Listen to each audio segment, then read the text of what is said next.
My name is Matt, and welcome to this week's news from around the table. This week, Dungeons & Dragons' new campaign setting announced, April Fool's jokes abound, and Fantasy Grounds Unity finally gets a firm Kickstarter date. Let's take a closer look.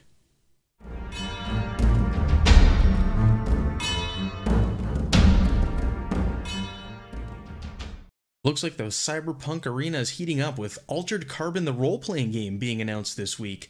Hunters Entertainment struck a deal for a multi-year licensing contract based off the best-selling novels. Expect to see a crowdfunding come up later this year for the core book, and we'll have a digital and print release in 2020. A couple of bits of news out of the Chaosium camp this week. First up, John Wick has joined the company and brought with him his swashbuckling and sorcery-based game, 7th Sea. Chaosium will now distribute and produce original material for the game, and Wick will be brought on as creative director. Also from Chaosium this week, we saw the release of the slipcase for the Rune Quest role-playing in Glorantha set. Oh my goodness, does this look beautiful! I've seen copies of the PDFs. The books are absolutely stunning.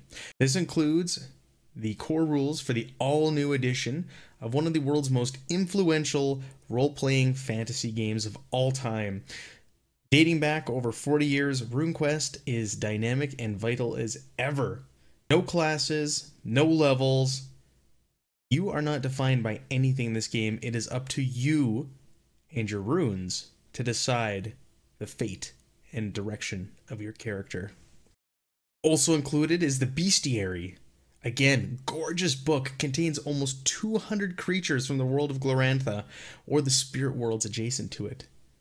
These creatures range from weak to all-powerful. These are divided up into elder races, creatures of chaos, monsters, natural animals, dinosaurs, giant or unusual insects, spirit entities, summoned magical beings, and noteworthy plant types. And lastly, there's the Game Master Screen Pack. This thing is stunning, as with everything else that has to do with this game. This is a full-color, 4-panel cardboard screen, 34 inches wide, 8.5 inches tall, and is illustrated with the famed God's Wall facing the players.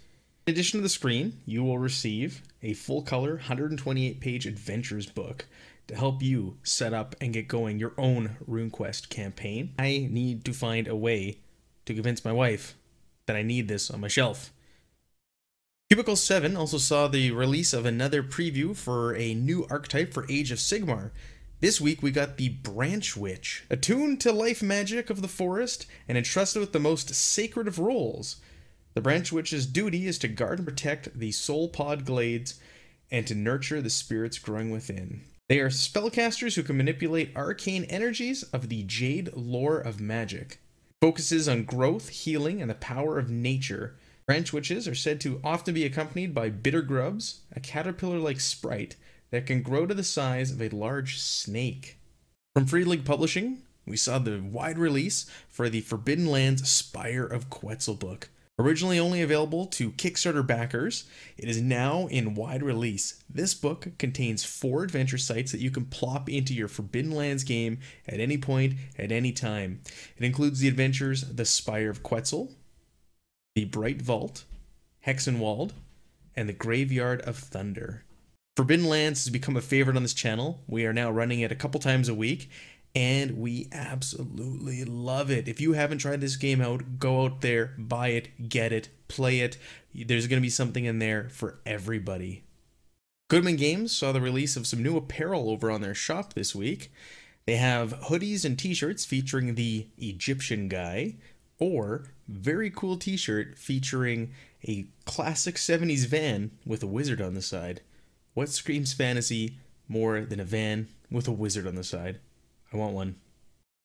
Modiphius saw the release of another Conan supplement this week, this one being Conan the Brigand. The book features brigand-themed casts, stories, backgrounds, and brand new equipment, allowing you to create your own unique brigands, nomads, and raiders. You also get new creatures and a guide to running a brigand-themed campaign with all new rules for raiding and plundering. Dungeons & Dragons also announced their latest hardcover adventure this week.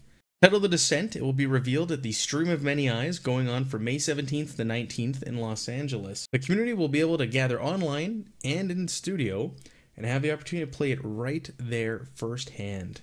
It is expected to be unveiled on Friday, May 17th at 4 p.m. and right away by 6 p.m., part 1 of the live playthrough and preview will begin. For a very long development cycle, it looks like it's finally happening. Fantasy Grounds Unity is coming. Many thought it was an April Fool's joke, including this guy, because they announced it on Twitter on April 1st in the morning. But it is in fact a reality. This past Friday, Doug Davison did a live Q&A over on their channel. I haven't had a chance to watch it yet, but I'm very excited to see this product come to fruition. It hits Kickstarter at the beginning of next month. We're going to finish it off with a list of April Fool's jokes and gags that hit the net this week for tabletop RPGs. This is not a complete list. This is the things that I found while I was out there looking. Firstly, Green Ronin announced that Mutants and Masterminds Powered by Champions was going to be coming out. In the April 1st press release, they say that they're scouring the world for active and defunct superhero games to begin the new Mutants and Masterminds System Upkeep Collaboration and Knowledge Exchange Roundtable. Their first product announced, with the release date by the end of the month, was Mutants and Masterminds Deluxe Champions Handbook, powered by Classic Champions 3rd Edition.